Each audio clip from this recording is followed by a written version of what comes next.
Of course, anyone embracing this rhetoric knew full well that many states would never in this lifetime desegregate unless forced to. This is what I'm saying. Listen, in the modern context, the ask for trans people is, oh, well, you know, the vast majority of medical organizations have come to the conclusion that gender-affirming care is good, actually, and people should have access to it. And the response is, you don't have a right to exist, and we're gonna put in place policy to make it so that you can't possibly exist. They will literally call every queer person and their allies groomers without evidence. So, like, if that is the level of discourse we are at, then what else do you possibly expect people to do? Like, we've tried to use the data, we've tried to use the studies, we've tried to use logic and reasoning, but y'all motherfuckers are literally allergic to it, and you're going full throttle in the opposite position, so what else do you expect us to do? The anti-transgender clinic whistleblower, quote-unquote, hilariously debunked by parents. There's actually more to the story since the publishing this video, involving HIPAA and a certain journalist. That's been a lot of fun to look at. I don't think bullying people for hating something helps to convince them to change for the better. Well, not only bullying them, sure. But it also depends on what you're talking about. Like, what are you bullying them for? What take do they have that you're ridiculing them for? Because, like, bullying someone for not liking peanut butter and chocolate put together, you know, that's probably not going to change their mind. But it also doesn't matter too much because who gives a fuck? But when it comes to the fight for trans rights, it doesn't seem like reasonable, constructive, logic-driven, and data-driven arguments in favor of trans liberation and allowing people access to trans healthcare. It doesn't seem like that's going to convince them either, because conservatives are delusional. They live in their own opposite reality that they've invented for themselves because they are too uncomfortable with the actual reality we live in. You know, the one where medical and scientific consensus on the data, you know, and all the studies on trans healthcare contradicts what lies conservatives say and try to propagate. And so, at that point, all you can really do is bully and ridicule them and try to make them look as bad as possible in the public eye. I guess either way you aren't helping yourselves then. Yeah, well, what can you do? It's not really our fault. Like I say, the studies are on our side, the data's on our side, a humanist outlook and a social look on the world is on our side, whereas conservatives have the anti-social, anti-science, fear-mongering, lie-driven approach. That's their fault. It's not my fault that I am literally right, as the data suggests, and they are knowingly wrong. That's not my fault. So I've already tried to have reasonable debate.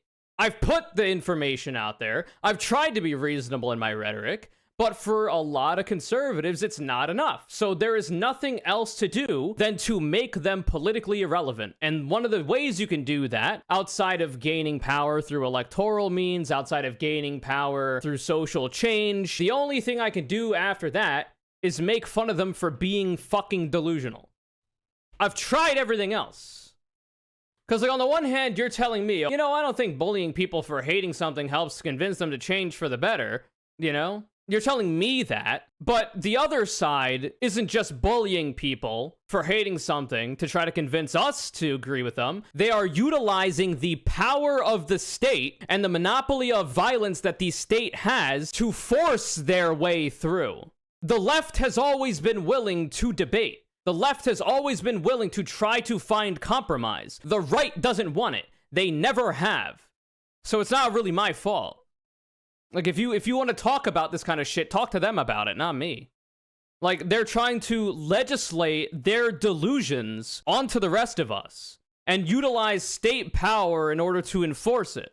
I would say that's certainly worse by orders of magnitude than simply bullying them for being fucking idiots about it. There's just, you know, there's different levels operating here. Like, literally, all the pro-trans people want is to have access to healthcare, be able to change their name and their gender, not their sex marker, because, you know, the doctors still need to know that information, but their gender marker, etc., be able to go to the bathrooms that they're comfortable with so they can piss shit and get the fuck out. That's all that was asked for. And in response, the right has given us 400 plus bills trying to restrict healthcare from adults and the youth, and also outlaw trans people being allowed to exist in public. There certainly seems to be different levels at play here. Hello, Sana. Like, we've tried the logic route, we've tried the debate route, and we're right on those points, but the right has decided that their feelings are more important than the facts. And they're utilizing the power that they have in order to push their feelings into legislation that contradict the facts. So what more do you want me to do? I think the person apologized? Yeah, but it's still a good conversation to have, in my opinion. Because I hear these kinds of comments all the time. This is not the first time I've seen a comment like that. So I'm more so talking about the topic in an abstract, not directly responding to anybody at this point. I think it's a reasonable feeling, Ryan. But like I say, I more so started talking about the general topic. You just happen to be the ignition point. Like, once again, it is the Raiden meme. How I learned to defeat fascism with the power of love, or in this case, logical debate. Step 1. I realized that logical debate was not enough to defeat fascism. Chapter 2. The power of incredible violence. It is literally that meme. It's like the riots are the voice of the unheard idea. You have people trying all, as much as they can to be civil, to come to the table, try to find compromise, and get to the best solution for everybody. And if you are kicked in the throat every single fucking time, what else do you expect people to do? Sometimes you're gonna have to kick back out of self-defense. And here we're just talking about, angry words online. Not even real life shit. So after recording that stunlock segment that I didn't actually intend to have become a segment, but ended up being good enough of a stunlock to make it one, I thought, wow, that was a lot of good commentary that you may have already watched or will watch, depending on how this is edited. And then I realized, Innuendo Studios has actually talked about this before in the past. In the alt-right playbook series, which is a very good series you should all watch if you haven't already, the death of a euphemism is the one in particular that's going to be the one we're talking about. And also, while I watch and react to the video, I thought it's only customary, since the last time we reacted to an Innuendo Studios video, I was also practicing Mario, that I would practice Mario as well, because I like to play this game. Shouts out to all my Italians out there. This representation is for you. Don't say I never did nothing for the POC community, all right? So we'll be watching Innuendo Studios, the alt-right playbook, Death of a Euphemism. It's been a long time since I've watched this video. In fact, probably around 4 years since I've watched it, but it's good. And I don't know exactly how much of it will be applicable to the conversation that I was having, but we'll see. We'll see what's up, okay? Here we go. Content warning. Racism, anti-Semitism, homophobia, rape culture, police violence, the Orlando shooting, and the Austin bombing. Once again, this is 4 years ago. So it's going to be using references to events such as those from the time period. Say, for the sake of argument, you're a liberal journalist in the year 2016 of the Common Era. Your beat is covering the Republican primaries. A lot of people are vying for the presidential nomination, and so it falls to you to attend and write up their debates. Part of your job is deciphering conservative euphemisms. When the subject of illegal immigration comes up, for instance, you'll have to explain to your audience that the idea of protecting American jobs from undocumented workers is Republican double talk for hating Mexicans. Whatever. No one is tightening security at the US-Canada border, no one is pulling over white Europeans to check their visas, and undocumented workers contribute a massive amount to the economy while taxpayers don't have to cover Social Security, unemployment, or Medicare for them. Protecting jobs has always been used to paper over racism. So you're sitting there watching the debate, these factoids at the ready, when one of the candidates says he wants to tighten the borders because Mexico is sending us rapists and thieves. I'm sorry, Who said that? What just happened? That is not a thing Republicans are supposed to say out loud. It's against the rules. You can't just cop to believing Mexicans are degenerates after decades of calling border security a jobs issue. Also, immigrants, legal or otherwise, aren't soldiers. Since when are they sent by anyone? By the time you pull yourself out of that thought spiral, the debate has shifted. Now they're talking about the war on terror, so you somewhat warily prepare to contextualize another set of euphemisms. This is a subject almost always used to mask Islamophobia. Whenever an act of domestic terror is committed by someone of Palestinian descent, politicians try to link it to ISIS or Al-Qaeda, where if the bomber or shooter is a white Christian, the terrorist is referred to as a lone wolf, not part of any pattern, despite there being significantly more white Christian lone wolves than Palestinian terrorists. And I talk about this all the time. You'll notice that if you follow me on YouTube or Twitch or whatever, I've shown it before. We can throw it up on the screen right now and post. The ADL, the Southern Poverty Law Center, a bunch of groups have looked at the data when it comes to the domestic extremist-related killings in the United States and the domestic terrorism in the United States. And it turns out the grand majority of the people committing that are not, Palestinians. They're not Arabic or Muslim. They're not even, the gangs from Mexico or El Salvador or whatever. They are white supremacists in their ideology and are responsible for, I believe, 3/4 of all domestic extremist-related killings in the United States of America. When it comes to left-wing domestic terrorism, that, talking to Antifa, it's Antifa, they're burning down cities, even though Portland, Seattle are still standing. Less than 1%, studies have shown, and aggregate data have shown, are as the result of so-called left-wing extremism. And some of the things that they call left-wing extremism, I don't know that I would agree with. Also, only around 20-ish% of domestic extremist-related killings in the United States are committed by Islamic extremists. And I would say that those are also right-wingers. To be a fundamentalist Muslim is a right-wing position. There are progressive left-wing Muslims out there, but to be a fundamentalist Muslim, which seems to be the overwhelming majority of anybody of Muslim faith who's committing these acts, they're going to be right-wing. They're going to be conservative, right? So if you add up the amount of white supremacists and far-right domestic extremists in the United States, along with the Muslims, the white supremacists and the Islamic extremists, you get 90-some% of domestic terror is right-wing in the United States of America. But for some reason, that doesn't seem to make the news very much. It seems like whenever, like Innuendo Studios is saying, there is a brown person who commits an act of terror, which is incredibly rare in the United States of America, it gets blown up. It is the biggest story for weeks. It is plastered all over every mainstream media platform. But whenever it's a white supremacist, a neo-Nazi, which a lot of them happen to be, water under the bridge, Who's to say it was a lone wolf? We need mental health care in this country, Republicans will say, to solve these problems. It's not a problem of the ideology. It's not a problem of indoctrination toward right-wing views. None of that. We need mental health. And then they vote against increasing access to mental health care in the United States. So it's all political. Everything is political. Imagine my shock that politically motivated, ideological related killings are political. They are. And the majority of them that happen in the United States are as a result of white supremacy and are right-wing, not left-wing. And it's bad. It's not good. This war on terror never seems to expand beyond regions with oil deposits. But then that same candidate pipes up and says if elected for the sake of security, he wants to create a Muslim registry. And what the hell is going on? Politicians just don't Oh my talk god, like this. Imagine, by the way, I'm sorry, a Muslim registry. That was fucked up. It was. It's also interesting.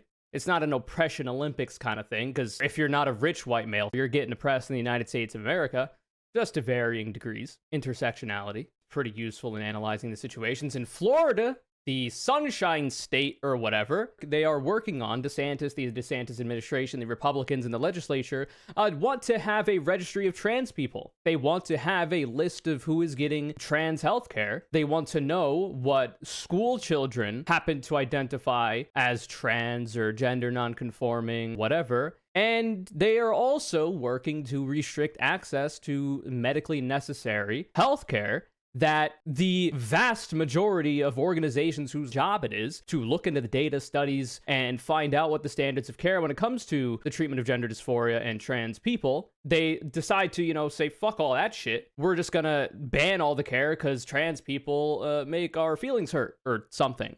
It's very odd. But they want to do that. So, we haven't really progressed very much as a country. Donald Trump, who we're talking about in this video, is going to be running for president again, likely might get the nomination, and he has said he wants a federal, national ban on gender-affirming care as well, which is contradictory to, like I say, every single major medical organization whose job it is to understand the data and studies, because, right-wingers, they don't give a shit about studies, they don't care about data, they don't care about the actual reality we live in. They're so upset about the current reality that they live in, they want to change it, and they want to force everybody to, buy into their delusions about it. Anyway.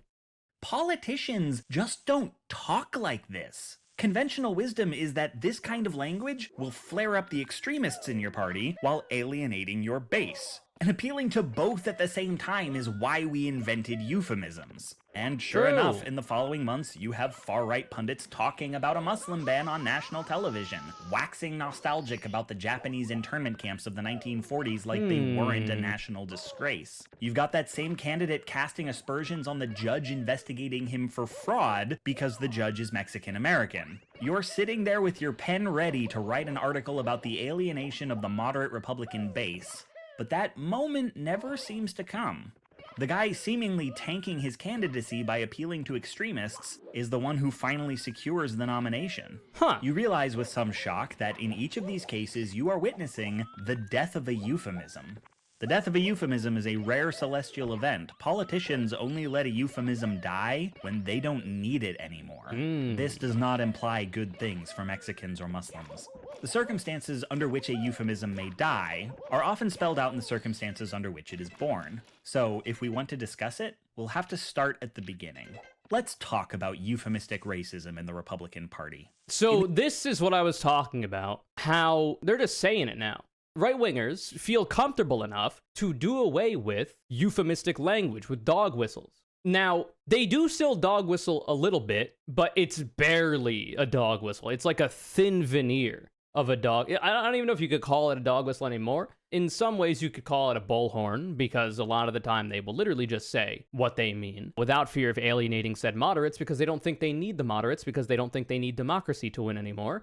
Yeah, like eradicate transgenderism, like Michael Knowles said, for instance, which is essentially eradicate transgender people. They just hide behind making it an ism, talking about it like it's an ideology, because they're aping the rhetorical tactics of authoritarian regimes of the past who have actually tried to systematically eradicate certain minority groups from existence using the same thing, like eradicating what they would say Judaism, right? Et cetera, et cetera. So when it comes to like what we have right now, you have like what? Groomer, I guess, is the current dog whistle, the current euphemism. Oh, it's about protecting children. It's about protecting children. Even though we have literally stories breaking every single day almost of conservative youth pastors being actual threats to children and being convicted or charged with either having CP or literally being convicted or charged of sex crimes against minors. They never seem to talk about that. The groomers, quote unquote, in our society are actually queer people existing in public, in media, if they happen to be teachers, if they happen to be public officials. Apparently those are the groomers. The people who don't have stories breaking every single fucking day about their charged or convictions of sex crimes against minors, like the youth pastors seem to have a problem with. The drag queens, the queer people existing, they don't have that, but there is like a full frontal, all-out assault on the rights of queer people in society on the basis of what about the children? What about the children? Because it is an entry point to eradicating transgenderism, for instance, or eradicating queer people, because that's the ultimate goal. It always has been. In the past, before we had as much social progressivism as we've had, and we've gotten to the point where we kind of have a good amount of rights for queer people, that was always the goal. They were more explicit about it back then, too. They called gay men, PDF files, dangerous to children then, too. Eventually, the Supreme Court, which is now stacked with conservative activist judges, unfortunately, made sodomy laws illegal and made gay marriage legal federally. You could not have a state not allow it because of these Supreme Court decisions. So gay people, gay men usually, because men, while they are still oppressed on the basis of being gay, if you are a cis man, especially a cis white man, and you happen to be gay, you're still going to benefit from that a little bit. Gay men are not, like, they don't get as much smoke as the trans people do, or as queer people of color do, because those gains were made. And those gains were not, like, the best of the best. Like, queer people need, like, a queer Bill of Rights, you know, a kind of, like, Civil Rights Act level of enshrining of rights for queer people before any of this shit is gonna, you know, have any chance of being, like, just people blustering about how bigoted they are. There's actual potential material harm here right now, like, in the absence of that. So, essentially, the right-wingers feel so emboldened in their ability to win elections because of the gerrymandering, the voter suppression, the participation trophy that is the Electoral College. They don't think that they need the popular vote to win because historically they haven't. See also George Bush, who lost the popular vote, won the presidency because of the Electoral College. See also Donald Trump, who lost the popular vote, but won the Electoral College and ended up getting the presidency because of that. Not only this, but potentially Moore v. Harper, a Supreme Court decision which would allow red legislatures to essentially just say the Republican is the winner because of the independent state legislature theory. That's a simplification, but that's essentially what would happen. They don't think they need to win elections anymore. They think they have enough power that they do not have to appeal to moderates, which they were trying really hard to appeal to in the Trump v. Biden shit with the middle-class suburban moms that they were losing. They don't think they need to do that anymore. The loudest people in the Republican Party, the standard bearer, Donald Trump, in the Republican Party, is loudly saying trans people should not exist, essentially. He says he wants a federal ban on all medical care for trans people. Not even just the youth, not even what about the children, but adults too, which is a complete flagrant disregard for the actual studies and data at hand. Also, a flagrant disregard of the individual liberty and freedom, motherfucker, of people in this country to be able to get their necessary healthcare. So they don't think they need the euphemism anymore, which is what this video is talking about. Let's talk about euphemistic racism in the Republican Party. In the year 1964, there was a man. We'll call him Barry, Silver Milk. Silver Milk was the Republican nominee for president, and for various reasons, he was almost certainly going to lose the election. The Democrats were the incumbent party. They'd pretty much controlled Congress since the 40s, and the country was still in mourning after the devastating assassination of a Democratic president. The United States wasn't looking to change parties. About the only thing Silvermilk had going for him was that the Democrats had just signed into law the Civil Rights Act, expanding the voting rights of black citizens and desegregating a lot of American life. And a lot of white voters were pissed about it. Imagine. In those days, you couldn't really claim Republicans or Democrats were good on race. And black people, when they were allowed to vote at all, were much more evenly split between parties than they are today. However, a Democrat pushing through the Civil Rights Act had, intentionally or otherwise, made race a partisan issue. And you'll notice that Republicans in the modern day, with their CRT panic and their wokeness panic, which, by the way, woke, essentially, it's just another way to say bigoted slurs without actually saying it. They struggle to define it. One of the people who is the main character of Twitter, at least, for the last week, Bethany Mandel, was embarrassed on Rising by Brianna Joy Gray, of all people, who simply asked her to define the word woke, and she could not. And then after that, it spawned a billion other right-wingers trying to make their own definitions of the word woke, all of which differ from each other, and some of which contradict each other. So it's like they don't know what woke means because it doesn't have an actual definition. It is a euphemism. It is a dog whistle. Woke is whatever they don't like. Often, woke equals minority groups having rights. Like minority groups being represented in media, being looked at as like actual full-fledged human beings and not subhuman, right? Of course, the origin of the term woke comes from the black community in the United States of America, I believe, to describe knowledge of the systemic oppressions that people who face oppression in the United States face, specifically black people. Also, now the right wing has included in that queer people, and you could even say class-based oppression because of poor people, because right-wingers hate poor people as well, no matter what skin color you are or who you love. So that's what that is now, and they're also still trying to undo elements of the Civil Rights Act as well. They can't do it straight up, you know. See also the quote from the Nixon aide. It was Lee Atwater, wasn't it? The Lee Atwater quote of how they couldn't say the N-word anymore because that hurt them. So they said forced busing. So they talked about taxes, right? So they talk about wokeness. It's the same thing. He literally just said it. They have to dog whistle because moderates don't like it when you're outwardly bigoted. because they understand they are not popular. They understand that they don't actually have the popular will of the people behind them. They understand that their views are actually odious, which is why they need the dog whistles, which is why they need to constantly lie and make up data. This is why they have to warp reality to fit their delusions, because they know they're not popular. They know they can't win popular elections. They know that democracy is antithetical to their existence, so they have to do all these things to circumvent it. And they still are. Ain't shit changed in the 4 years since this video went up. Ain't shit changed since the historical context of what we're talking about now. The upshot, Silvermilk realized, was that disgruntled white people might be willing to abandon the Democratic Party if given the right incentive. In '64, Republicans didn't have much of a coalition, not since democratic tax policies had dragged America out of the Great Depression, and incidentally created the greatest period of economic growth and prosperity in the history of the industrialized world. Imagine but I'm my sure shock. That's just a coincidence. If Silvermilk could siphon white voters out of the Democratic Party, he might bring a strength to Republicans that they hadn't seen in decades. But to do that, he'd have to run his campaign on a pro-segregation platform. Now, white racists have a complicated relationship to their own racism. They want segregation without appearing to be segregationists, racist policy without the social repercussions. Because they're pussies, because they're snowflakes, because they're betas. They do not want the social pushback that is inevitable from their bigoted beliefs, so they have to pretend they don't actually believe the things that they actually believe and actually legislate on.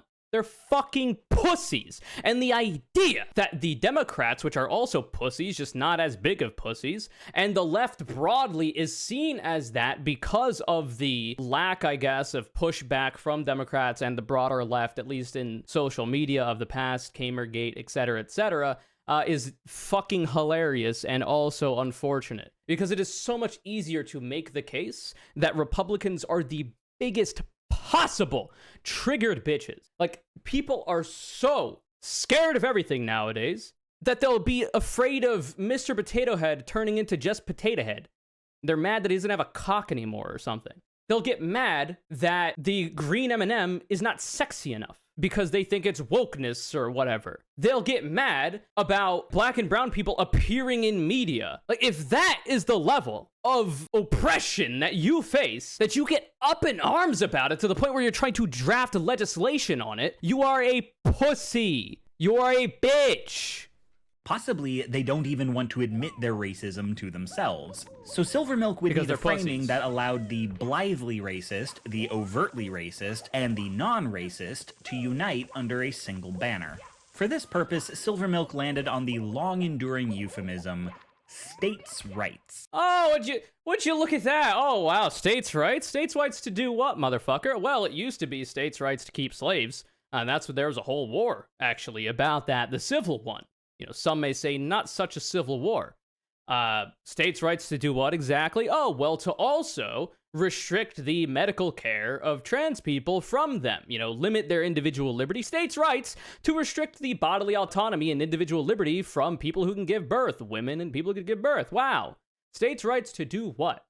Just another bitch-made euphemism that they required in order to get their will through, because they knew that if they actually said what they actually believed, without all this doublethink, without all this newspeak, they would not be able to win popular elections.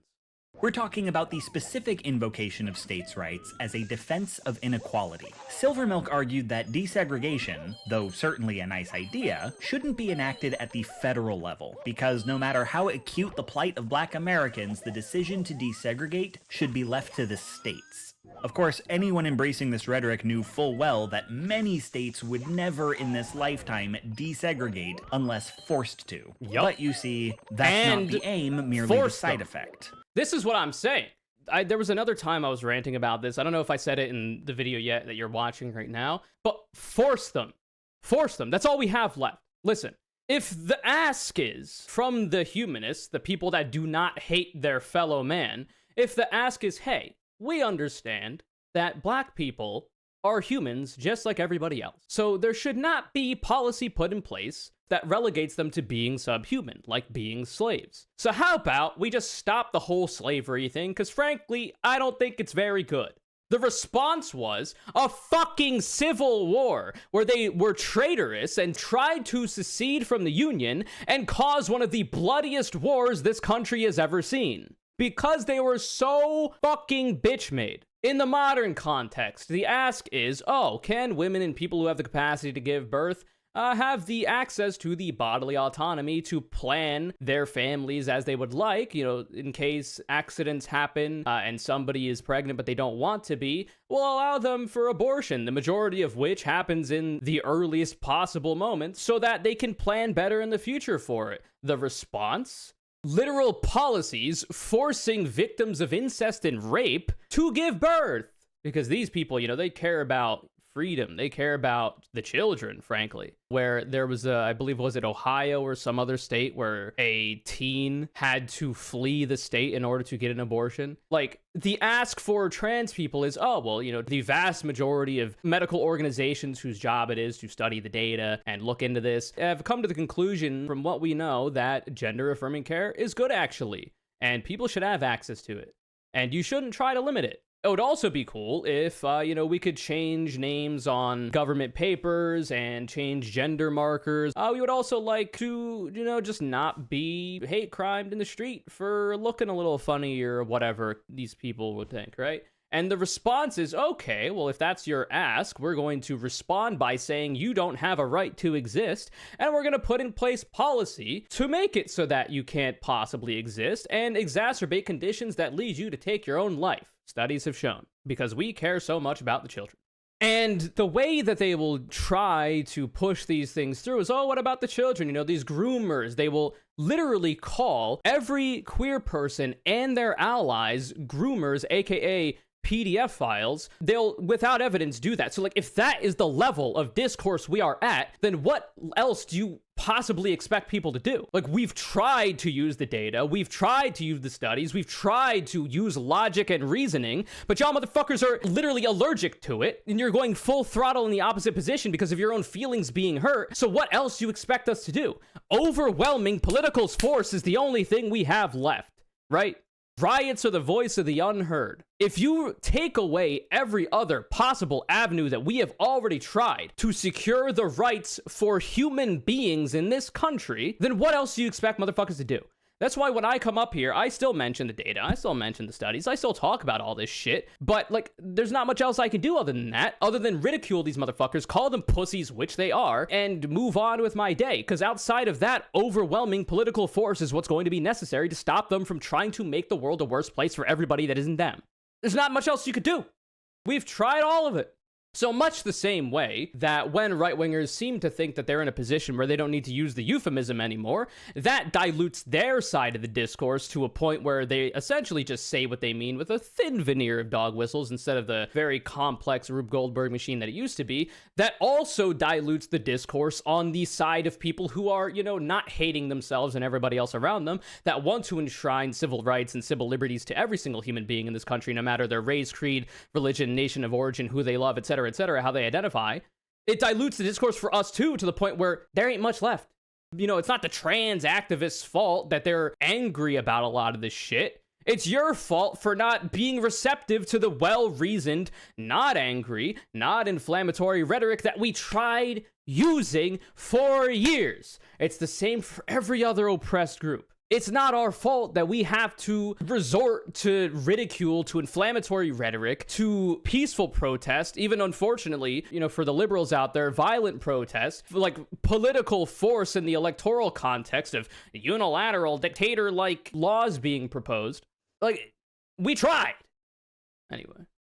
States' rights was invoked, and is still invoked, to defend anti-miscegenation laws, anti-abortion laws, same-sex marriage bans, trans bathroom bills, spousal rape, you name it. It's hard for the left to argue with the states' rights argument because it's not designed to make sense.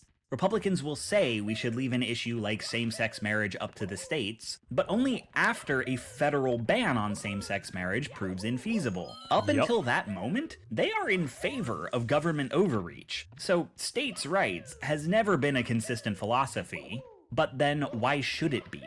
it's a euphemism. The only blessing of a political euphemism is that the belief that can't be spoken is a belief that is, to some extent, contained. The states' rights argument makes bigotry more pervasive, but keeps it somewhat less draconian than the bigots might prefer. If you have to smuggle your marriage ban into a states' rights argument, you're painted into a corner should your state choose to legalize it. Then, if you want to keep the homophobic vote secure, you've got to find and popularize a different euphemism. Managing an alliance between moderates and reactionaries, especially when you can't acknowledge that one half of that alliance even exists, is a hard needle to thread, and depending on who's in charge of the party at a given time, the alliance can be tenuous. The far right is often viewed by their own party as the mad woman in the attic. We feed her, but we don't talk about her. Republican campaigners are somewhat known for going out and getting far-right folks registered to vote, and then talking shit about them when they're out of earshot. I suspect they enjoy standing next to extremists because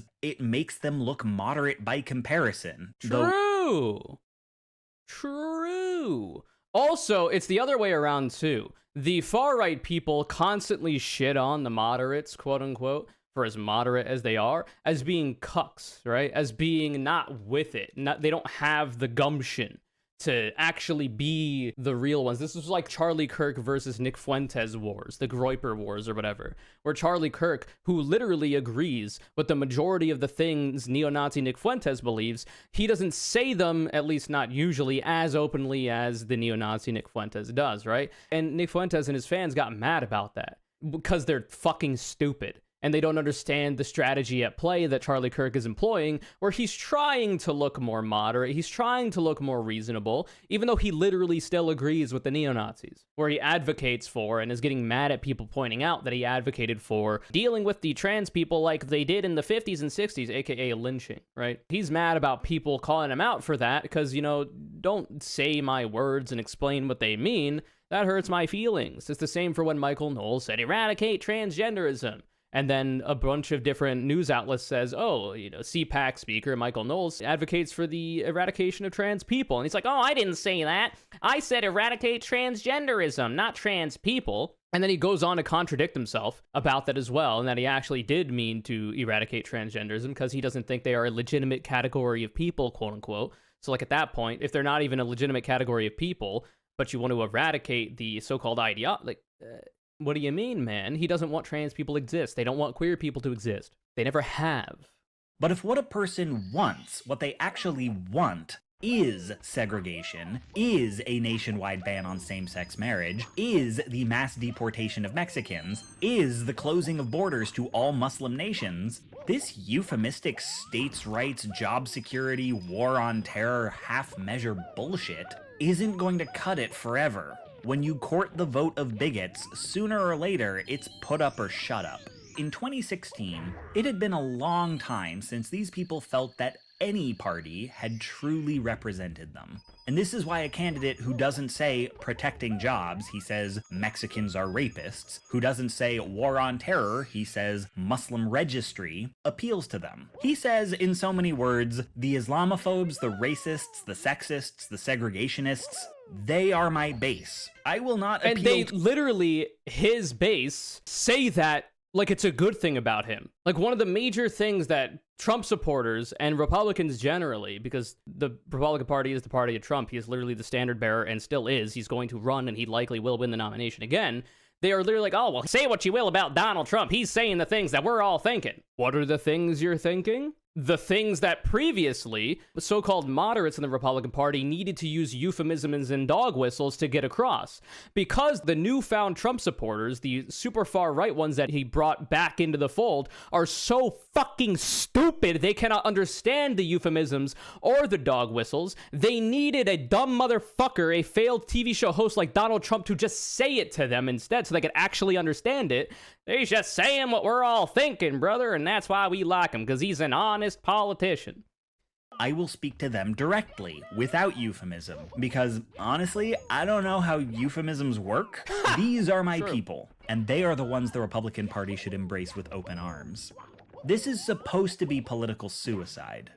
And in the months that follow, it looks like maybe it will be. All the other journalists are writing this up as a fluke and an embarrassment. Him securing the nomination has doomed the Republican Party. The moderates will never elect him. They suspect he could drag Republicans in the House and Senate down with him. Democratic control of all three branches of government. His loss will be as sweeping as Silvermilk's in '64, and the ensuing Republican realignment will be as dramatic. But when the day comes, that's not the headline you have to write. How do you make sense of this? You're a political writer. You're supposed to tell people what this means. How do you even begin? Oh, by the way, I seem to remember, my memory is a little hazy. I seem to remember that there was a coalition of people who were willing to vote for a Democrat, who understood that it seems like Trump actually might be able to win. You know, Keith Ellison on, I believe it was CNN, was laughed at when he said that Trump could very well be the nominee before he inevitably was. You know, there was a certain coalition of people in the Democratic Party who were like, yeah, Trump's actually something you should be worried about, because his rhetoric, at least, appeals to the anti-authoritarianism, apparently, that, you know, right-wingers seem to pretend to have. He appeals to the Rust Belt states, and Hillary Clinton, the Democratic nominee afterward, also seemed to do poorly in those states. There was a certain coalition. It was Bernie supporters. It was Bernie Sanders supporters. It was the Bernie voters who ended up voting for Hillary Clinton after Bernie lost, who were literally shouting from the rooftops, Hillary Clinton's not got a good chance here. It seems like this Bernie guy might do better in the Rust Belt, because he has like actual years upon decades of his life that's shown that, you know, he is a friend to labor in this country. Not everybody went into this blind, is what I mean to say. Of course, all the legacy media, all the mainstream media went into it with wool over their eyes because they necessarily need to have it in order to be in those positions. But there were people who understood that Trump was nothing to fuck with.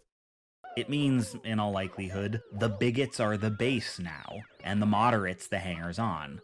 Politicians can be as racist as they want, because who the hell else are Republicans gonna vote for?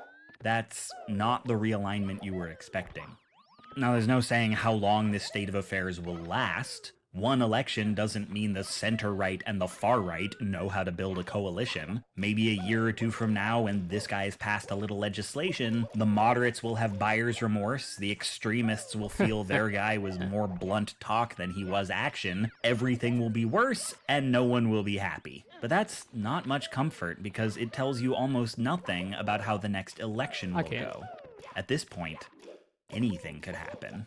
So this was a 4-year-old video. Turns out Joe Brandon ended up winning. He has done some good shit. He has certainly not gone far enough in a lot of the shit that he has done, and he has also not been able to do a lot of good shit because of the fact that the Democrats do not have enough votes in their own party for a variety of the shit. See also Sinema and Manchin, but they also have obstructionist Republicans to worry about as well.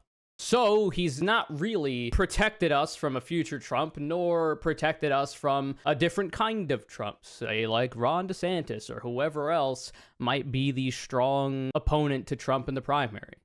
So like we're not as safe as we could have been. In the last couple videos, we've talked about how the far-right mainstreams a, for instance, racist idea by convincing people it's not racist. What we're seeing here is the endgame of that process. A sad truth about humans is they will often accept almost any justification to keep doing whatever they're already doing. If someone has spent years favoring border security, they've voted for it, their taxes have paid for it, maybe they've even called ICE on someone, and one day you tell them, keep doing what you're doing, but by the way, it's not about jobs anymore, now it's about keeping Mexicans out. A lot of them will roll with it. We like to think action follows belief, and sometimes it does, but at least as often it's the reverse. And that's a dangerous thing when given the choice to do something different or do the same thing only more. And, you know, we make a lot of comparisons to historical events on this stream. A lot of other lefties do. But that idea also explains how there are people who previously, at least in rhetoric, might have been against certain things happening, who ended up just going along to get along once the bad shit actually started happening, right? Like, we could say that maybe there was some Austrian guy who ended up becoming the leader of a country, and then there were a bunch of people that got sucked into the propaganda, and it reinforced a variety of their previously held positions. positions, and eventually he goes so far as to systematically try to eradicate Judaism in that country and the countries surrounding it in his imperialist endeavors, and they just kind of, they were just following orders. They just went along to get along. They just fell in line. It's the old story. Liberals fall in love, Republicans fall in line, because they always do. So there could be well-meaning, moderate Republicans out there that don't think that, transgenderism is a blight on society that needs to be eradicated, but when time comes, at least it's not happening to me. Said Republican, at least it's happening to those people that aren't me. And I will say I'm not for it, but I'm still gonna vote for the party that's doing it. Because what do you expect me to do? I'm human. We expect you to change your mind with new information. The party of facts and logic doesn't seem to like to do that too much. I say all this, it sounds very hyper-partisan. I also fucking hate the Democrats, and I've talked about in this video how they haven't done enough either. Clearly.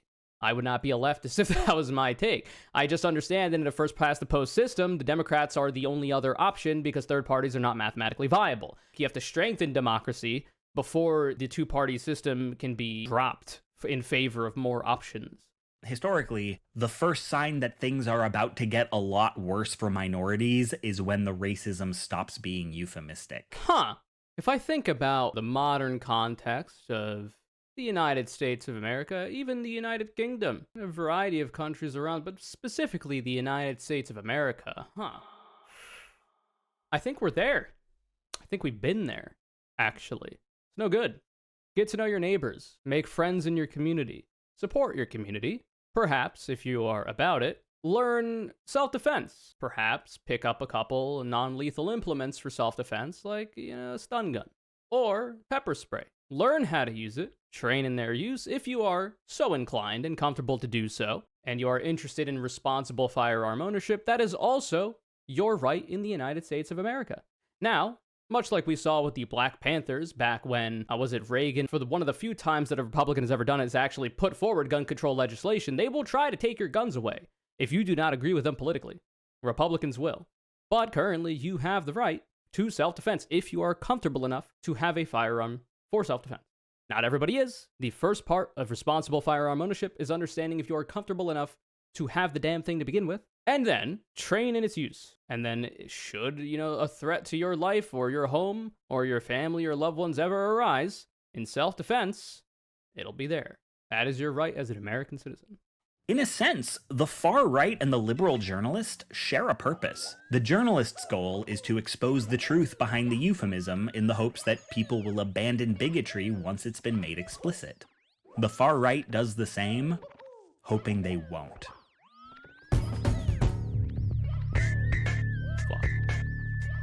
I have to say, that's a good video. My performance in this video game, subpar. That's my bad. Listen, they can't all be heaters like this video. So the last video we watched is actually very conducive to broadening your understanding of a lot of the topics we talked about in this vis-a-vis fascism or white fascism, which was the video that we watched the last time I watched an Innuendo Studios video, and that was many months ago. That video is still relevant. We'll link to my reaction to it in the description, as well as the original video for this video, and for my reaction to it, of course, as well. But yeah, this has been a longer video than I had expected or hoped for, and it might make the release of this video in the future a bit late, because I don't want to put all this on Hyperaggressive. I thought it was going to be a quick thing, like a 30-minute in and out kind of situation, to tack on to a 10-minute video that we're currently working on. We'll see. Anyway, stay safe. There are people out there that love you. There are people out there that are down to protect you, should time come to pass, and you need to find them. It's good to make friends. This video is kind of called as Mads BBL. Thanks so much for the BBL. I mean the support, and keep on trucking. If you'd like to be the next Connor Call, all you can do is follow me on Twitter @ConnorCC, retweet my video links when they go live, remember to subscribe to the channel, put on notifications on and hit the bell, leave a like if you'd like, comment something down below about how the discourse has devolved to the point where TOS things are just coming to your fingertips, because I know they all are. Have a good